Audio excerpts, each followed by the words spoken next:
Well, hello, everybody, and happy Monday. It is happy Monday because we're all still here. We're going to be okay. I know that there's lots going on, right? So hope you're doing the things to keep yourself healthy in the home and taking care of your mental health as well. I know that's an issue for a lot of people. There's a lot of different things going on, but do your best to stay positive and stay informed, but stay informed properly. I like to say just get it right from the horse's mouth. That's what we've been trying to do around here for you as well. We've talked to the chief of police last week, our mayor of Sarnia, chief of staff for Blue Water Health. We had our chief paramedic and just Rob Hardwood from Director of Parks. So really trying to keep you connected with what's accurate, okay? Ignore the negative. I know I keep getting cures for the coronavirus in my Facebook Messenger inbox. Stop it. Just focus on the good, honest media out there to rely on your information. Okay, we're going to get through this.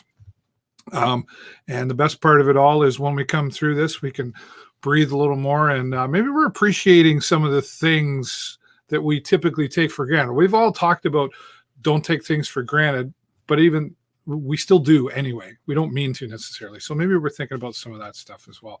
Could you imagine if we didn't have FaceTime or anything like this, right? Like to be able to converse with your children, right? So it's time to be thankful for a lot of things.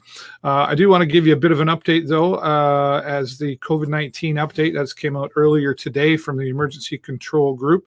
It is still growing in Sarnia-Lambton.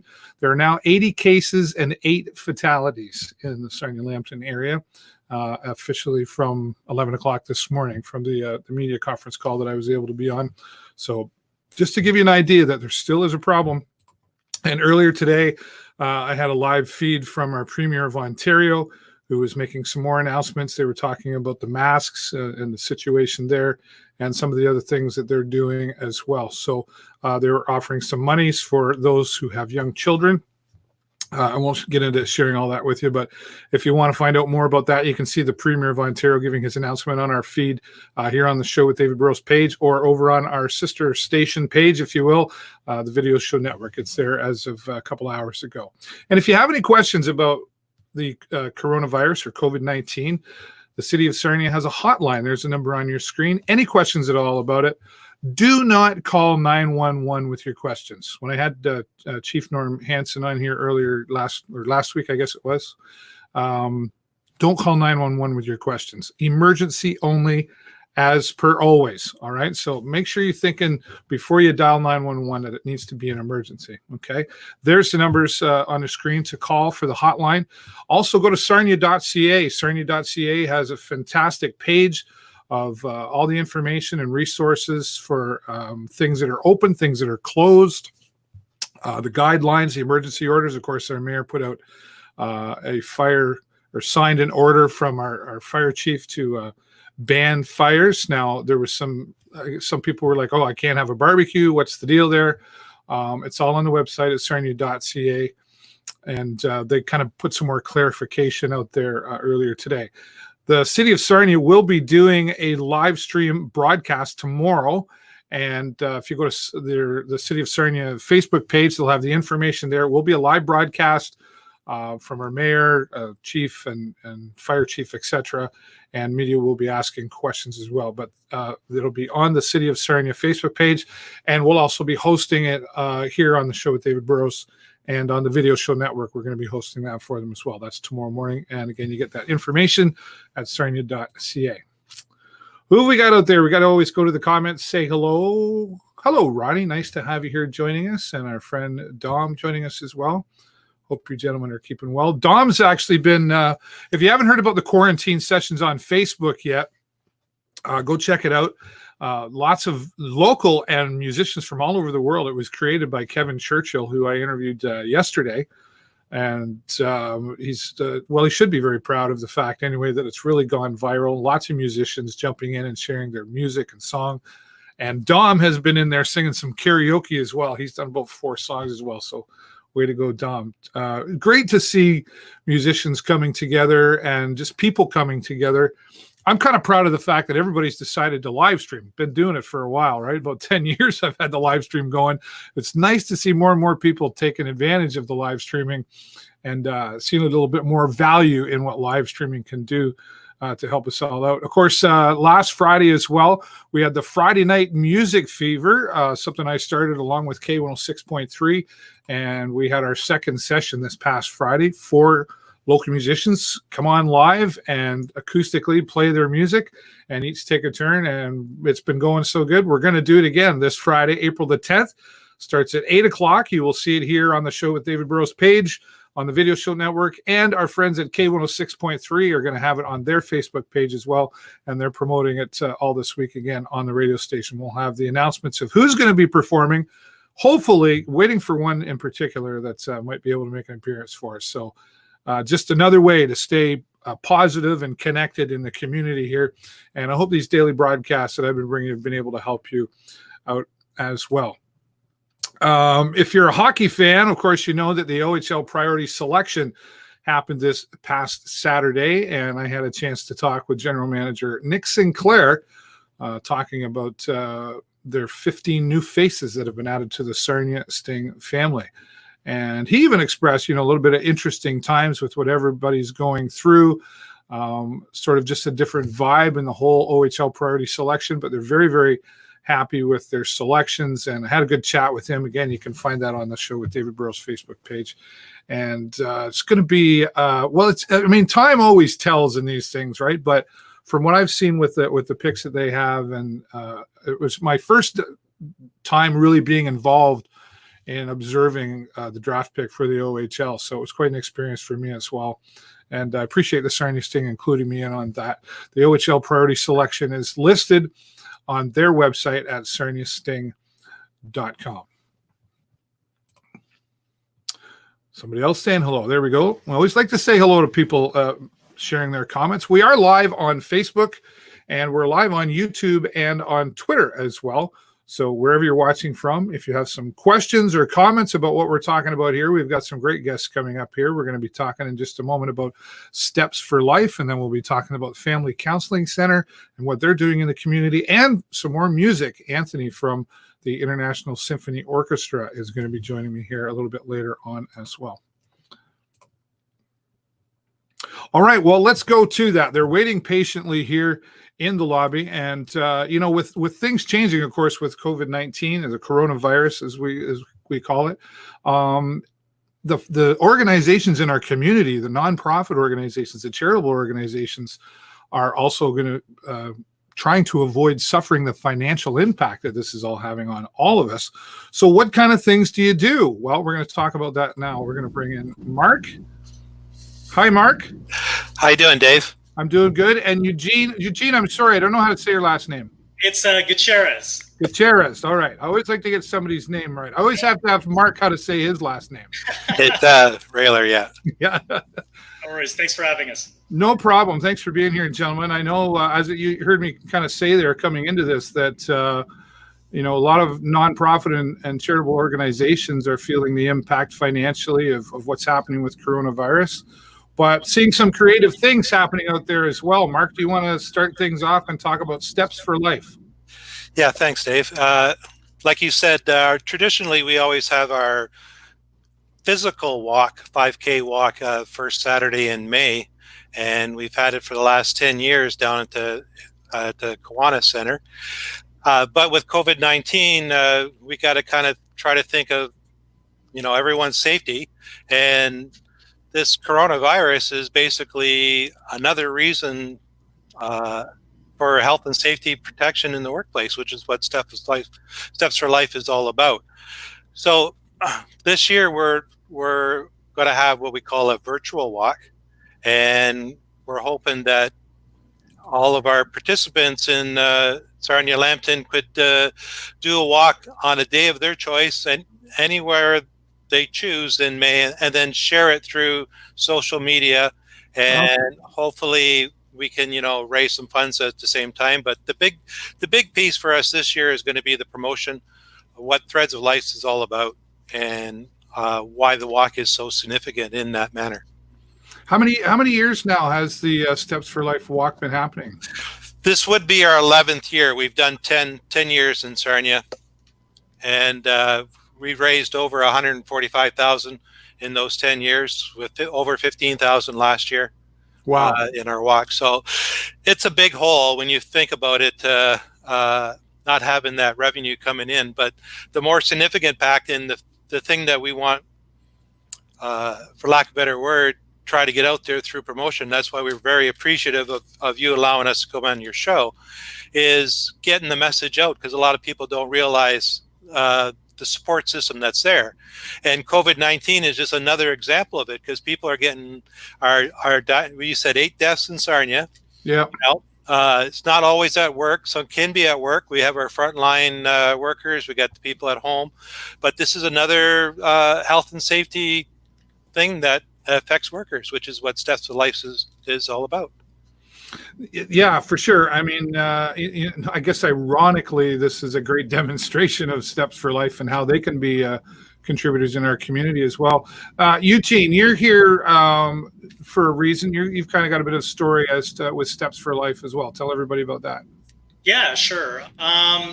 So I've been honored to have been asked to be the family spokesperson for the Sarnia Walk, and really giving an opportunity to share my personal story with workplace tragedies. So the story goes back to November 2017, where my father was a mining surveyor, and while working underground in the mine, he was struck by mobile equipment and was killed instantly. So. Wow. Suffice it to say, it was unexpected. To make matters really difficult, he was also 6 months away from retirement. So, and that's the thing. It's this idea of you never know what's going to happen on the workplace. Even the most safest of places, you never know what dangers or tragedies are going to lie around the corner. And so the thing that many people don't realize is that, you don't know what to expect until you find yourself in that situation. And right.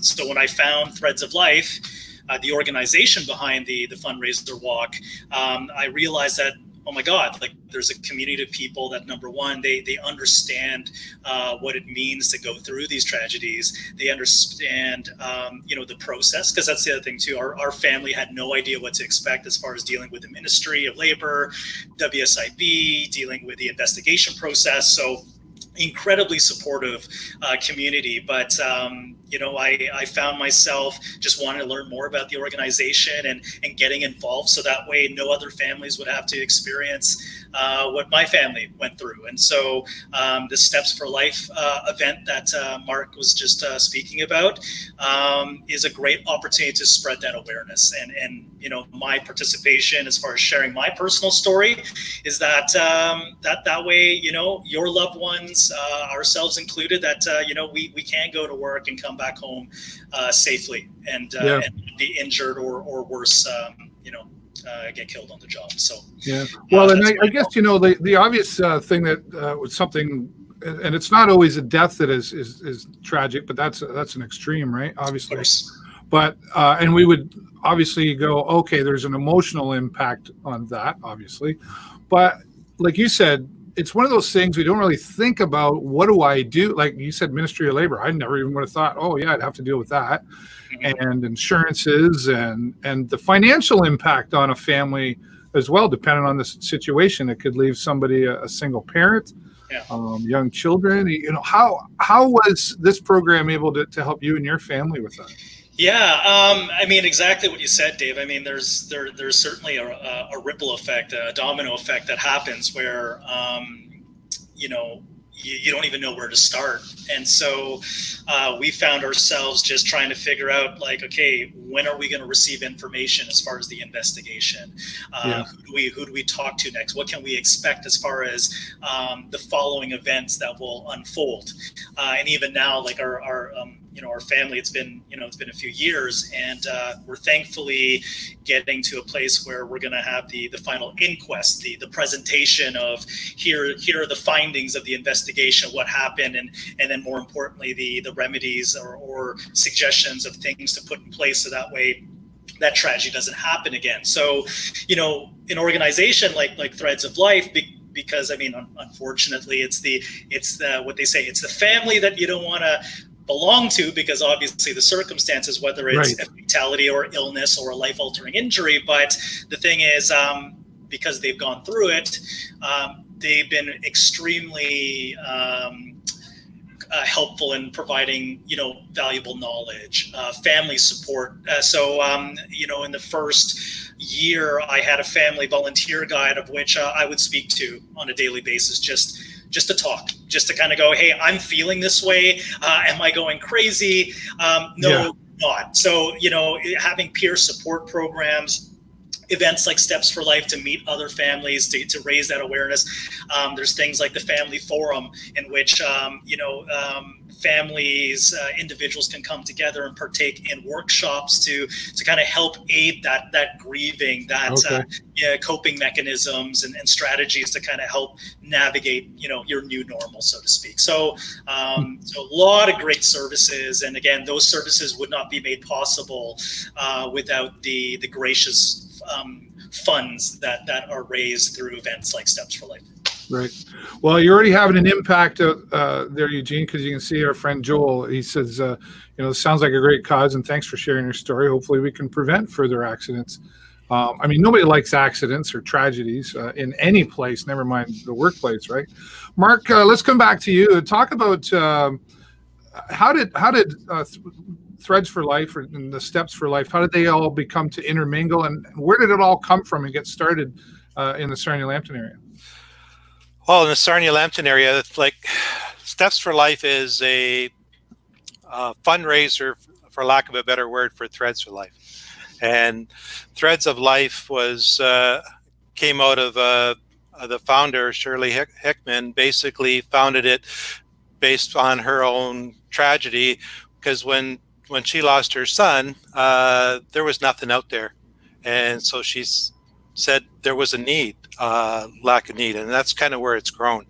And, Eugene started mentioning some of the key components of how it's helped his families. Well, if you think of that, there's lots of families all across Canada that it's helped. And I'm not exactly sure on the number, but I think I've seen something in the neighborhood of about 90,000 families that have been assisted in communities across Canada.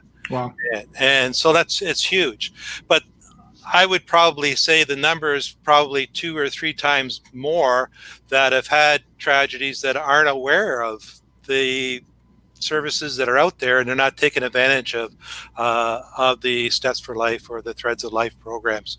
And I know like Eugene mentioned Ministry of Labor, and I know the Ministry of Labor mentions it at the time of the incident, but everyone is kind of in distraught at that time, and how much of that actually gets remembered. And that's why the walk is so important, because this is our visual, and that's why we didn't want to cancel it all together with the COVID-19, and we feel it's even more important now, and that's why we're going with the virtual walk. So for moving on with that conversation, then how did you get involved? What's the connection with you and Steps or Threads for Life? For myself, I've been fortunate, and knock on wood, that there's no personal family. I just been a big advocate for safety, health and safety, and I was involved with what used to be the old, trying to think of the name now, but now it's the WSPS, Workplace Safety Preventative Service. Oh, okay. But it was trying to remember the old name, but anyways, and through one of their safety meetings, they brought up that they were going to start this up in Sarnia, so I got involved 11 years ago. It seemed like a good fit for you, right? Yeah. And very very passionate about it, and and like to see the help that's going on with families, and I'd like to, in my sense, try to prevent it from happening to other families. Certainly. The link between families, well, I can tell you from my experience, and like you, I haven't fortunately had to go through anything like that. What I found interesting, though, is, and Eugene, this goes back to what you said about it. It's one of those things where until it happens to you, like I don't walk around to myself and going, oh, threads for life. And, like until wham, one day, I guess is a way to describe it. How many people in our community are affected by this? Mark, you and I know a lot of people, and we know a lot of the same people. And, I've been out and observed a couple of the walks and talked to some other people like Carolyn, and it's like, wow, you just don't, this could really just affect anybody at any moment in time, because it's always that it doesn't happen to me, it happens to the neighbor, right? And I guess that's how it came around about for you, right, Eugene? I mean, I'll be honest, like before the tragedy falling on our family, I mean, I've got a desk job. My father.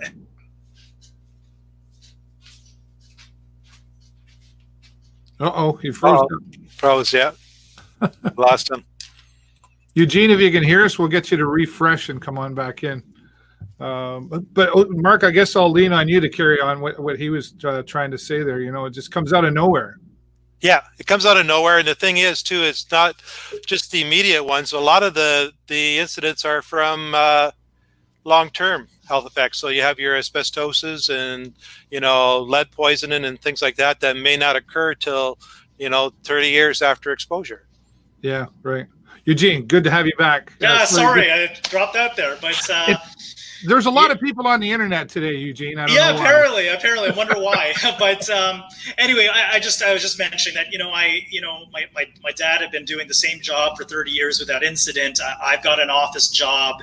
I mean, for a long period of time, I would hear stories about tragedy on the radio or on TV or whatever. And don't get me wrong, like my heart goes out whenever I hear that. And then, you just don't know what it's like until it hits you. And I mean, honestly, it literally was just a shock to the system to kind of go like, there we go. It actually happened. Something that, I'll be honest, I thought, my old man that, when I got the news, I thought it was like, oh crap, like he got a heart attack. But, was not expecting that he could actually die on the job. And so there you go. So even though it might not impact you directly, what I tell people, especially in my industry where, I work in marketing and advertising, where, I mean, it's primarily desk-based and what have you. It's like, don't think about necessarily what could happen to you at your workplace. Think about aunts, uncles, parents of friends, grandparents, or whatever the case may be. Like, it might not affect you directly, but, as we mentioned previously, there is a ripple effect. And even for my dad's coworkers, like I said, it's been a few years, and, some of them are still dealing with post-traumatic stress from the event that happened. So, yeah, well, and it's usually some tiny little thing that was overlooked that's why we call it an accident, right? Because it wasn't an on purpose. It was an accident. Somebody didn't do something, or something didn't go right, or something wasn't implemented, or, and that's why, the health and safety and all these companies is so important. I mean, got me thinking. I mean, I have a son, he works in a warehouse of a retail outlet, just doing deliveries, but a forklift is involved. Yep. There's other people around, and and if I'm confident that he's been trained well, I don't know, what about the other guy? Did he get trained properly? Like, there's all these questions that are being created in this conversation, but I guess unfortunately those questions don't come up to somebody like you, Eugene, until it actually happens. Then you go back, right? Yeah. Did you go back to a lot of that and go like, why was the big question? Yeah, I mean, even when it first happened, I mean, like I said, my father had been working, for 30 years, and no issues, no cause for any concern that he's not going to come home, from work. And so when it happened, the biggest question in my mind was like, why? How did it happen? Where did it go wrong? And even now, as we prepare for the inquest to kind of understand the findings of what the Ministry of Labor had pulled together, that those are answers that I'm looking for, because here's the thing: the reality is that my dad's never going to come back. Like no facts, no investigation is going to bring him back. But what will help me is just to kind of understand the why, but then really more importantly, how can we prevent this? So, right. To Mike's point, that no other family experiences something like that, because it's awful. And I mean, we use the word accident. I would agree that, for the most part, no one goes into work thinking, let's go kill some people, right? It's an accident. We choose to use the word tragedy because we collectively feel that it's a preventable event. Yeah, right? I agree with you on that. I like that you brought that up. I know I just said that word. I've never really been a fan of the word accident. Like car accident, for example.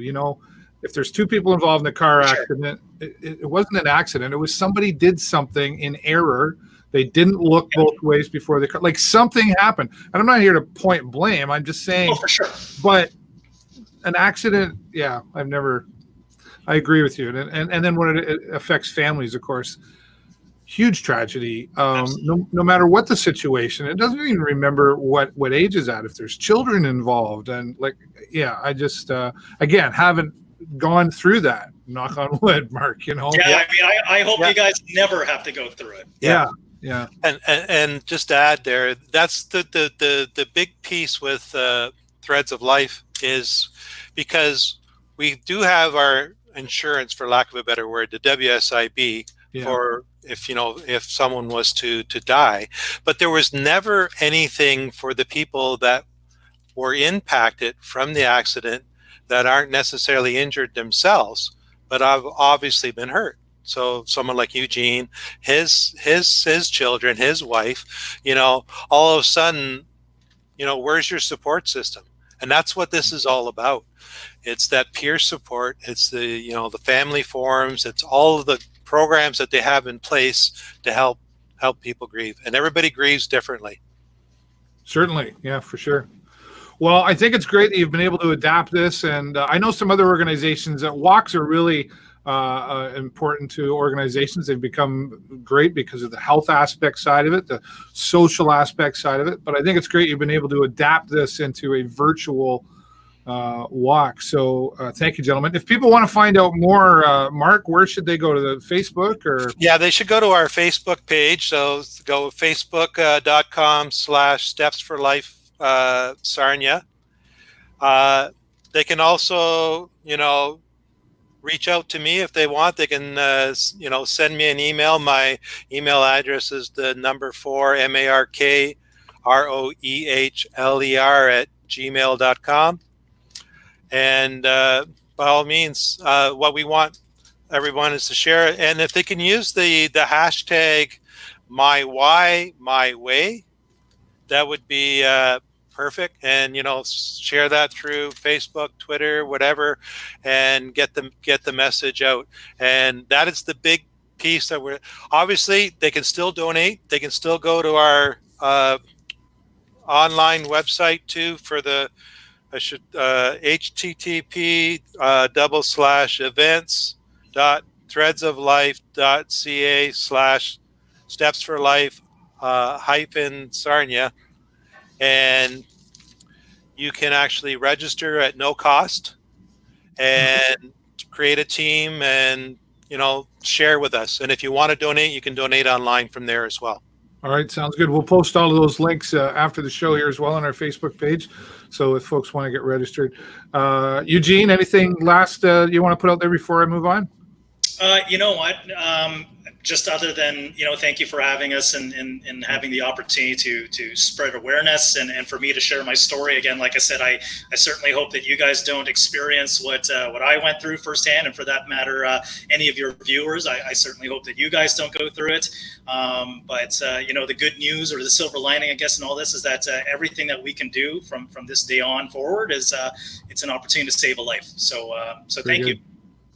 Thank you both, Eugene and Mark, and stay safe in this time, and I hope the virtual walk goes very well for you. Take care, gentlemen. All right. Thank you. You're welcome. All right, two gentlemen talking to us with the Steps for Life coming up all throughout May, and you can go online and register. We're going to share that with you. It's Steps for Life, FOR Life on Facebook. Great place to start and get the information. All the website information will be there as well. But again, everybody we're talking to here today, make sure you check out after the show. We'll be posting their links so you can get the updated information as well.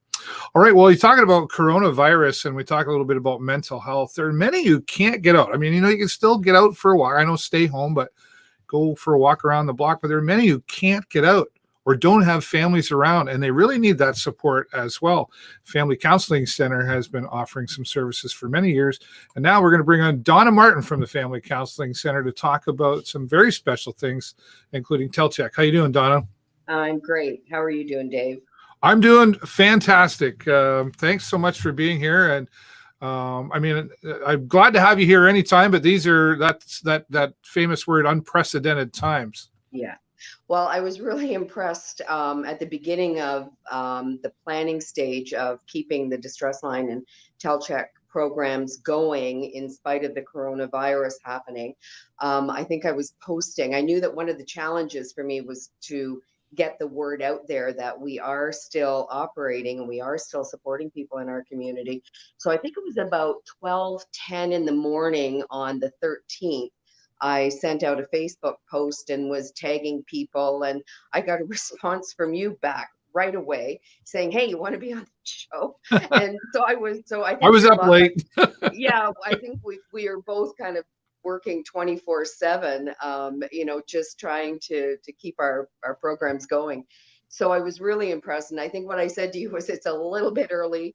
Why don't we wait a couple of weeks until I see kind of how this is all going to unfold? And so I really appreciated that you reached out to me again and got me booked in. So thank you. Well, it's important, I mean, I have mom and dad still, and they're older. They're in a nursing home. They're being looked after, but I mean, there's a lot of people. I have friends who are younger too, who are limited to accessible things and getting out, especially with things going on right now. So the Family Counseling Center's got some great services Yeah, and at a time when so many of the programs and services are being canceled, and programs or agencies and businesses are closing down, it's really important that we do get the word out about those organizations that are still able to support people in the community. So with regards to the Family Counseling Centre, we're continuing to provide professional counseling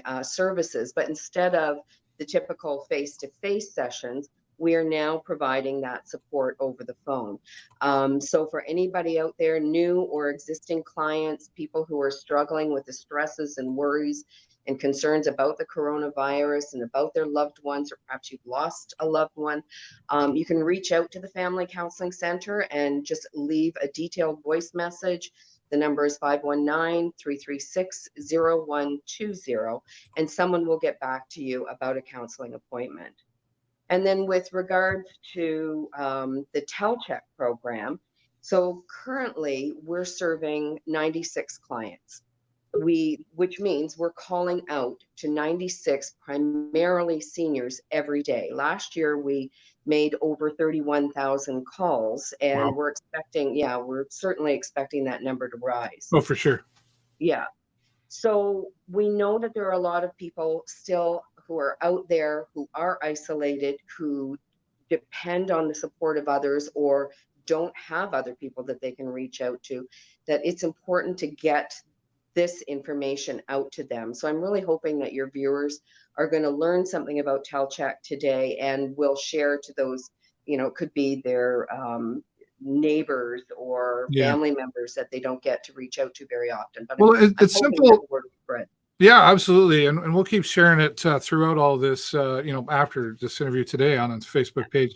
So I've had some conversation about this with other people in the Family Counseling Centre. Some people I know that are volunteers as well. And a couple stories have been shared with me. I mean, no names or anything, but that were shared, but they were just like, oh, I got this call and I that I had to do. And they were just so grateful and really saving some lives here. Like just that phone call. And I wonder if, and I know that the Tel-Check volunteers, you're not just bringing anybody in. They come in, they go through full extensive training on how to talk to whatever you do, right? I'm sure. But is there something that we can do too? Should we just be picking up the phone and just calling some people that maybe we haven't talked to in a while to just say hello? Well, actually, that's one of the primary things that I think we can do. And I know that the people in my circle are doing that already. I've reached out to friends of mine who I may not get to talk to very often, just to check in and see how they're doing. And we've started using Zoom or messaging, and so that we can do that FaceTime and actually see each other. And I think we're hearing a lot about that. And I think that's a big piece that we can do for people in our community, for sure. Yeah. A simple hello. Yeah. Goes a long way with people. It just makes them, we had a friend yesterday, it was her birthday, and we got in our vehicle and we drove. She has a long driveway. And we texted her and said, look out the window, and we beeped the horn and, hey, happy birthday. And you know what? She texted us later and she's like, you have no idea what that meant to me. Yeah, absolutely. Right. So those kind of little things, right? Yeah. And people are being very creative these days. Actually, a story that my sister shared with me that I thought was brilliant. So she lives on her own and she has neighbors next door, and they have 3 young kids from age probably 7 to 16. And throughout the years, when it's family holiday time, they would communicate with each other through their homes. So my sister's dining room window faces their living room window. And so Christmas morning, they'll write messages on the windows, etc. So with this COVID-19 virus happening and people social isolating, one of the, I think it was the younger son of the neighbor, it was his birthday. And so my sister connected with them. They each got their portable phones going on speakerphone, and they ended up playing Pictionary on their windows with dry erase markers as a way to communicate. We have a great, big, huge window here. So we're going to have people come. That's what a great idea. Yeah, why not? Right. So, it was interesting when I heard and when it was becoming clearer that the virus was coming to Sarnia-Lambton. I reached out to our director and I just expressed my concern about keeping both Tel-Check and Distress Line going, and that I knew we could do it by having the volunteers working out of their homes, because we have an online database that helps keep everything organized for us. And I just expressed that I really felt that I needed to start working at home right away so that I could figure out how to make this all work and get it streamlined by the time that it really hit. And so he agreed, and they got me, access from home, sent me home with a laptop. And I reached out to the volunteers, and I was just blown away. They just stepped up immediately. We haven't skipped a beat. In actuality, we have enhanced our service. So not only are we making all of our Tel-Check calls every day and every evening, we've had more volunteers stepping forward, working more shifts. I've had volunteers come out of retirement saying, what can I do to help? Oh, wow. So they're all, they just jumped right in. And so with the distress line, typically we only have one volunteer on call throughout the day or the night. And now we've got enough for most of our shifts to have a backup person. So that means if someone calls in on the distress line and a volunteer is busy with someone, then that person will get bumped to a second volunteer. So in all actuality, we're able to manage every call that comes in. So if both lines are busy, the caller will get a message that the volunteers are on another call. Please call back in a short while. So we really have been able to enhance the services to meet the needs of the community. Right. Now, let me ask you about the training there a little bit. Is that something that I guess like that happens once a year, twice a year, or if somebody did want to get involved, are you still looking for volunteers? Yeah. So for the distress line, and so that's a 24-hour telephone support line that people can call in on. With the Tel-Check program, we call out to seniors who are Right. our clients, right? So for the distress line, if you want to become a volunteer for that program, it's a 4-week program. We meet 2 evenings a week, Mondays and Thursdays from 6:30 until 9:30 for the 4-week period. So we cover a lot of topics. First and foremost, communication, because really what our primary role is to be a sounding board, to listen, to be there to support people.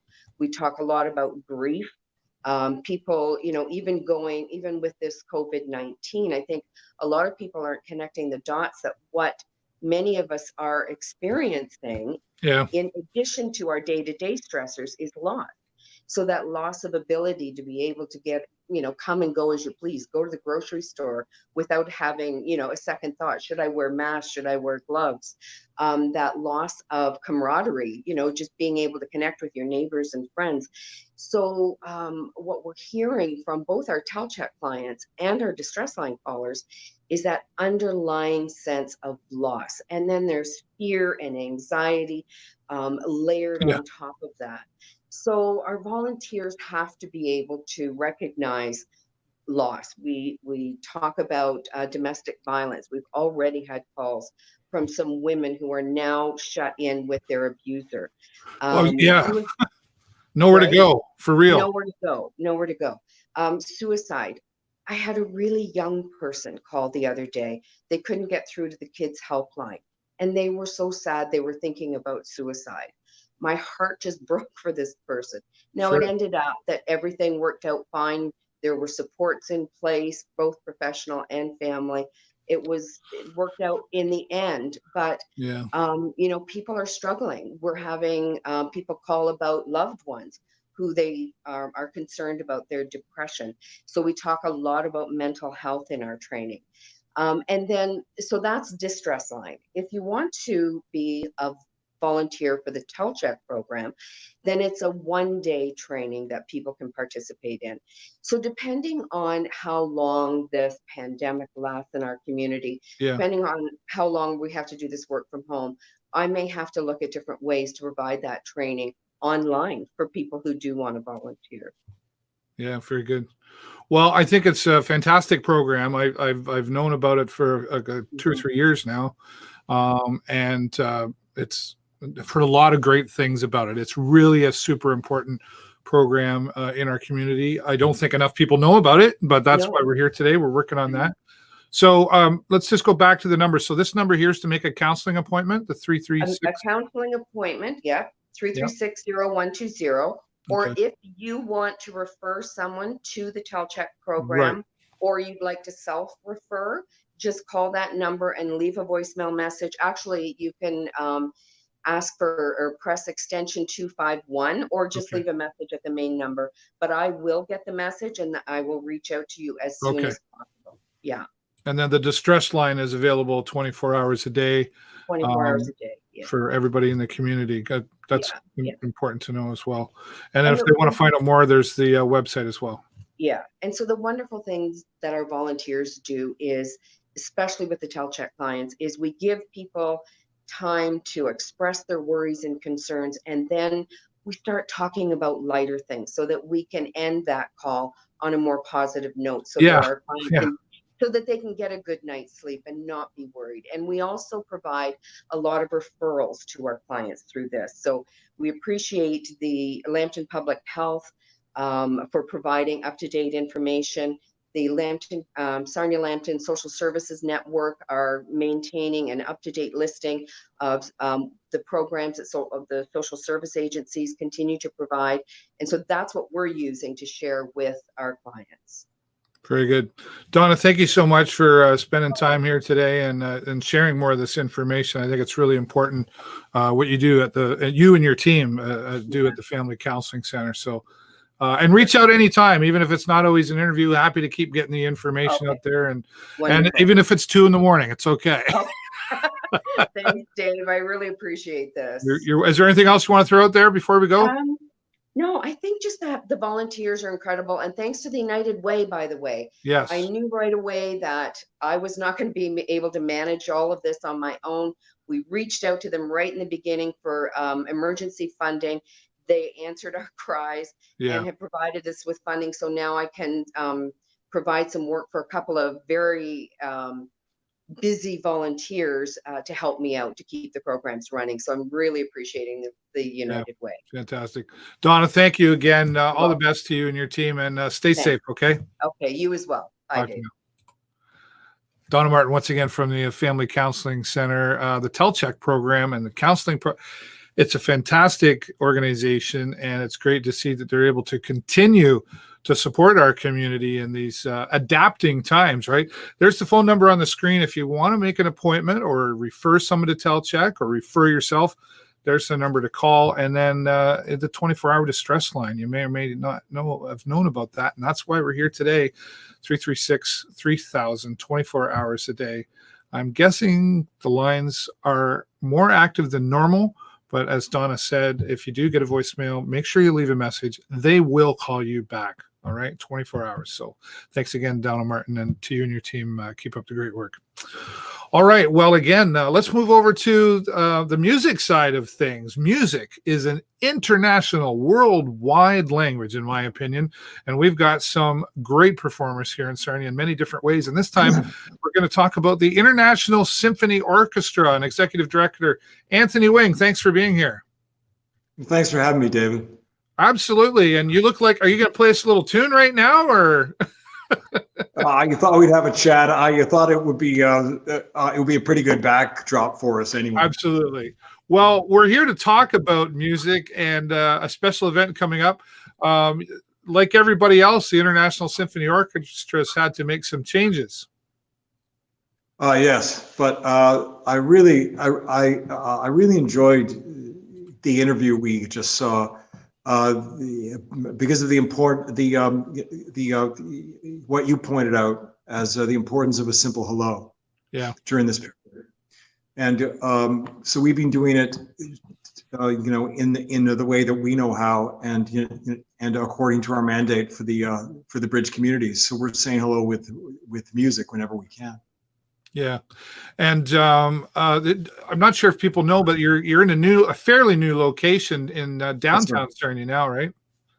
That's right. We're at it was a dance studio once, opposite the former Taylor's Furniture, and we moved in last June, but it looked like a landfill for about 3 months, and then finally it became the ISO bar, and what we wanted to do was create kind of a cultural center and catch more light on the organization. Yeah. So we also put an art gallery here, and it was set up for small events, and with more truncated on ensembles. And we began a singer-songwriter series back in December, where we featured Bill Eldridge, and we arranged his original music for the ISO strings. So we were, and that sold out, went very, very well. So Bill's fantastic, a very talented fellow. Oh, that's right. And since it went so well, we were scheduled to do it with Jim Chevalier on the first Friday, April 3rd, which has just passed. Yeah. So that is one of our postponements, which we're living with now, and our subscribers too. So what we've decided to do during this time, outside of a very, very, very, very active social media, is we're going to get Bill to reprise his appearance in December, but inside an empty room with the musicians, very, very few, properly distanced. And it will be streamed on Facebook and on YouTube. And Bill and I are working out a system whereby it will be recorded by people in London, and the lights will be done by people in Winnipeg. Oh, wow, that's fantastic. Modern technology at work. I'll say, hey, how about that? Yeah. So we're putting it together as these things go. There's quite a saturation of impromptu music and streams on Facebook now. Yep. From the most professional of orchestras and your singer-songwriters to people who got bored with the isolation and just dragged out their old guitar. It is everywhere. That is a wonderful thing. You can get music now live, throughout the day. So what we're going to do is more of a periodic, because we don't know how long this thing is going to last. We don't know. Everything is in such a holding pattern. We had decided that maybe if we could do properly distanced events from the Isobar, then we were going to try it. So Bill will be our first feature. Well, like I said, you couldn't really pick a better guy to start things off. I'm sure there were a lot of choices, but I've known Bill a long time, very talented musician. It'd be nice to hear and see some of his original works. What on the technical side of all of this, you must have some great minds working together to. I've been live streaming for a long time, so there can be technical challenges along the way. So you must have a really good team in place to help support you with all of this. We do, but there is also the matter of people having to work in shifts, so as we don't get too many people together now. Right. Since we postponed the Chevalier and the orchestra's March and April concert series, we've been staying so active with the social media just on an individual basis. So the orchestra members are submitting to us short videos of their practice sessions for the concerts that did not take place, and we're posting those, and they're submitting their playlists, whatever stuff that they're listening to throughout this period, and we're posting that on our YouTube channel. So that is a remarkably simple way to keep in touch, because you keep the distance. So we had to move a bit more slowly with the idea of using the room. So people are it's a bit of a quantum thing, just a little bit at a time, and then when we're ready to put on the concert, then we'll announce it with the 24 hours to go. Yeah. Although I'm betting David Burrows might be hearing about it a bit earlier. It's possible anyway. I'd be happy to hear about it a little bit earlier, and then we'll make sure we promote it and get it out there for everybody. I think. Yeah. Well, I think. Of course, I'm partial to live streaming, right? I've been saying, everybody's a live streaming expert all of a sudden, which I think is great. I think it's nice to see people recognizing the live tool. Coming out of all of this, and like I say, we don't really know. Personally, myself, and people don't like it when I say it, I'm predicting about 6 months. But anyway, coming out of all of this, when we are allowed to get back out and shake hands or say hello face to face, do you see the International Symphony continuing on with the live stream program as well? Oh yes. This is what we had planned. It's just that this has occasioned a bit of a hastening of it. We've just sped up the process. Yeah, I hear live from the Isobar was going to be a thing for us, but now it's live from the empty Isobar, and we may even keep the name. Who knows? Yeah. But what I would like to get across to members of the community who may have been following us, and of course our subscribers, and people who have only just begun to get into the symphony. This is a time when it's all hands on deck. So cultural agencies like ours are hoping to endure, and so if you just keep an eye on our website and on our Facebook and all the platforms, when you find out what we plan to do for next season, when everyone gets a good enough idea on when people will be able to go out safely again, then we'll announce what we're going to do, and we'll announce the orchestra schedule, as well as keeping the Isobar going. But the most important thing is the Isobar supports the orchestra. So when we announce that, the best way you can help this agency and to keep it as an educational resource in the community is just to think about getting a subscription just down the road. because at this stage, it's up in the air. So if you just, keep on looking at our social media, you'll get a lot of music, and you'll get a lot of, you'll get a simple hello, in the intervening months. I think it's a fantastic idea. And again, it's nice to see the organization adapting to the times. And yeah, it is another way to say hello. Music says hello in so many ways, right? I've been around music all my life as well, so I can certainly appreciate it. How did you become to be involved in the ISO and then become executive director? It was I became acquainted with my predecessor, Anne Brown, who was director for 30 years. When I approached her to see if I could do a piano concerto with the symphony, and that's how we met. The strange thing here is that when I came in, we were speaking about the possibility of it. This is about 2.5 years ago, and I had just done Hunchback of Notre Dame in the pit with the orchestra at the Imperial, and so I kind of wanted to try something with the orchestra. And she said, "I babysat you." And so I went home and I called my mom and I said, "I just talked to Anne Brown of the orchestra today, and she said she babysat me." And my mom said, "She did, darling."